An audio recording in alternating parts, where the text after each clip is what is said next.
آج ہم قدیم چینی ریاضی کے کچھ بہت ہی حیران کن پہلوؤں پر بات کریں گے۔ ہمارے پاس ایک ماخذ ہے، قدیم چینی ریاضی، ہرم سے آسمان تک۔ اس کے کچھ حصے ہیں اور ان سے اندازہ ہوتا ہے کہ ریاضی صرف وہ حساب کتاب تک محدود نہیں تھی، بلکہ ریاستی انتظامیہ سے لے کر شہنشاہ کی ذاتی زندگی تک ہر چیز میں اس کا دخل تھا۔ خاص طور پر یہ ہرم والا معاملہ تو ناقابل یقین سا لگتا ہے، یعنی 121 خواتین، صرف 15 راتیں، یہ ریاضی نے کیسے ممکن بنایا ہوگا؟ چلیں ذرا اس کو تفصیل سے دیکھتے ہیں۔ جی بالکل، دیکھیں قدیم تہذیبوں میں جیسے مصر یا میسوپوٹامیہ، وہاں بھی ریاضی اہم تھیں، وقت کی پیمائش، جہاز رانی، ان سب کے لیے۔ لیکن مغرب میں جب زوال آیا تو چین میں ریاضی نے ایک بالکل مختلف اور شاید زیادہ گہری شکل اختیار کی۔ اچھا، تو یہ حرم والا نظام یہ کیسے چلتا تھا؟ 121 خواتین اور 15 راتیں، یہ تو بڑا پیچیدہ لگتا ہے۔ جی، اس کا حل ایک خاص ریاضیاتی اصول میں تھا جسے جیومیٹرک پروگریشن کہتے ہیں، یعنی ایک ایسا سلسلہ جس میں اگلا عدد پچھلے کو ایک مستقل عدد سے ضرب دے کر ملتا ہے۔ یہاں وہ عدد 3 تھا، تو خواتین کی درجہ بندی کچھ یوں تھی: 1 ملکہ، پھر 3 سینئر ساتھی، پھر 9 بیویاں، اس کے بعد 27 کنیزیں، اور آخر میں 81 نچلے درجے کی لونڈیاں۔ ان سب کو جمع کریں تو 121 بنتی ہیں۔ 121، ٹھیک۔ اور ہر درجہ پچھلے سے ٹھیک 3 گنا بڑا تھا۔ اچھا، تو مطلب ملکہ سے شروع کر کے ہر گروپ کی تعداد 3 گنا بڑھتی گئی، اور اسی حساب سے راتیں بھی تقسیم ہوتی ہوں گی، یوں 15 راتوں میں سب کی باری آ جاتی تھی۔ واؤ! لیکن یہ صرف عادات کا کھیل تھا یا اس میں کوئی اور منطق بھی تھی؟ جی ہاں، بالکل تھی۔ اور یہ نظام محض شیڈیولنگ نہیں تھا، اس کا گہرا تعلق چاند کی تاریخوں سے اور کائناتی توانائی کے تصورات سے تھا۔ یعنی کوشش یہ ہوتی تھی کہ جو اعلیٰ ترین درجے کی خواتین ہیں، خاص طور پر ملکہ، ان کی باری پورے چاند کے قریب آئے، جب ین یعنی نسائی توانائی ان کے خیال میں عروج پر ہوتی تھی، اور شہنشاہ کی یانگ یعنی مردانہ توانائی کے برابر۔ اچھا، جی، مقصد تھا بہترین شاہی وارث کا حصول، یعنی صحیح وقت پر صحیح ملاپ سے سلطنت کی بقا اور خوشحالی کو یقینی بنانا۔ یہ تو گویا ریاضی کو تقدیر سے جوڑنے والی بات تھی۔ کمال ہے!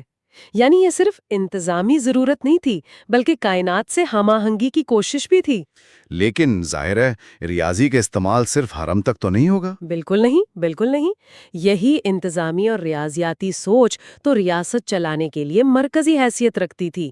آپ سوچیں، ہزاروں میل لمبی دیواریں چین کی تعمیر۔ جی، اتنی بڑی سلطنت میں ٹیکس کا نظام، وزن اور پیمائش کے یکساں معیار قائم کرنا، یہ سب ریاضی کے بغیر کیسے ممکن تھا؟ اور میں نے یہ بھی سنا ہے کہ کچھ معاملات میں ان کی ریاضی مغرب سے آگے تھی۔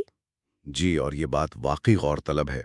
چین نے اعشاری نظام یعنی ڈیسیمل سسٹم مغرب سے تقریباً 1000 سال پہلے اپنا لیا تھا۔ وہ ایسے پیچیدہ ریاضیاتی مسائل حل کر رہے تھے جنہیں سمجھنے اور اپنانے میں مغرب کو 19ویں صدی تک کا وقت لگ گیا۔ یہ تو ہوئی ٹیکنیکل باتیں، کیا عادات کی کوئی ثقافتی یا آپ کہہ لیں روحانی اہمیت بھی تھی ان کے ہاں؟ بہت زیادہ، بہت گہری۔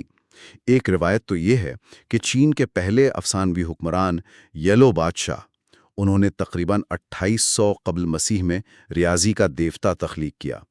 ان کا یہ پختہ یقین تھا کہ عادات صرف مقداریں نہیں ہیں، بلکہ کائنات پر اثر انداز ہونے والی قوتیں ہیں۔ اچھا، جی، جیسے طاق ہند سے مردانہ یعنی یانگ سمجھے جاتے تھے، اور جفت ہند سے زنانہ ین۔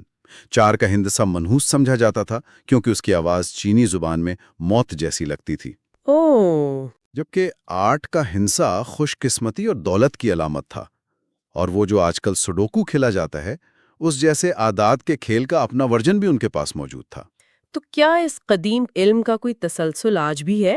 مطلب کیا آج بھی اس کا کوئی اثر نظر آتا ہے؟ یقیناً، یقیناً۔ ایک مثال دیتا ہوں۔ 6 صدی عیسوی میں چینی فلکیات دان ستاروں اور سیاروں کی پوزیشن معلوم کرنے کے لیے ایک خاص طریقہ استعمال کرتے تھے۔ اسے آج چائنیز ریمائنڈر تھیورم کہتے ہیں۔ یہ بنیادی طور پر تقسیم کے بعد بچ جانے والے عادات سے متعلق مسائل حل کرنے کا ایک بڑا ذہین طریقہ ہے۔ اچھا۔ جی، اور دلچسپ بات یہ ہے کہ اگر ہم اسے آج کے دور میں دیکھیں تو یہی صدیوں پرانا اصول آج انٹرنیٹ سیکیورٹی میں استعمال ہوتا ہے، یعنی کرپٹوگرافی، جو معلومات کو خفیہ رکھنے کا علم ہے، اس کے جدید کوڈز کی بنیادوں میں یہ تھیورم شامل ہے۔